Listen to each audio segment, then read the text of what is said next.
Hi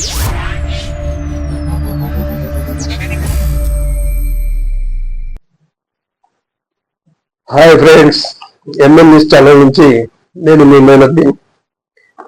ఈరోజు మనం హైదరాబాద్ వనస్థలిపురంలో జరిగిన ఓ మహిళా హత్య కేసు గురించి చర్చించుకుందాం.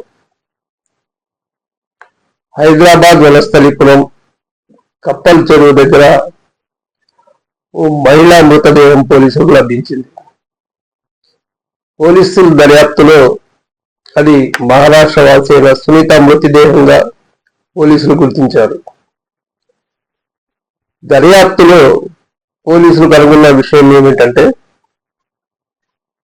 సునీత మహేష్ అనే వ్యక్తిని 2022లో ప్రేమించి వివాహం చేసుకుంది.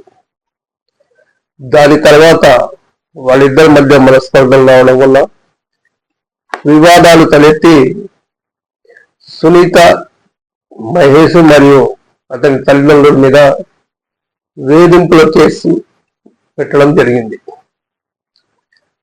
దీనివల్ల మహేష్ తల్లి తమకు అవమానం జరిగిందని మనోవేదనకు గురై గుండెపోటుతో చనిపోవడం జరిగింది. అయితే 2024లో మహేష్ సునీతకు విడాకులు మంజూరయ్యాయి. ఇద్దరు విడిపోవడం జరిగింది.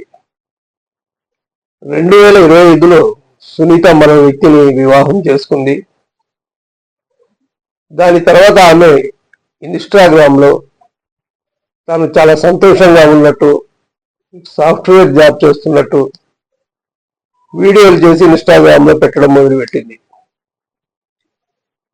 ఇది చూసిన మహేష్ పగతో రగిలిపోయాడు.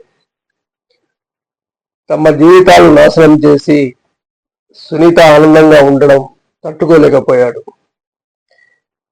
ఆమె వివరాలు తెలుసుకొని ఆమెను ఇంటికి వచ్చి కడతెరిచాడు.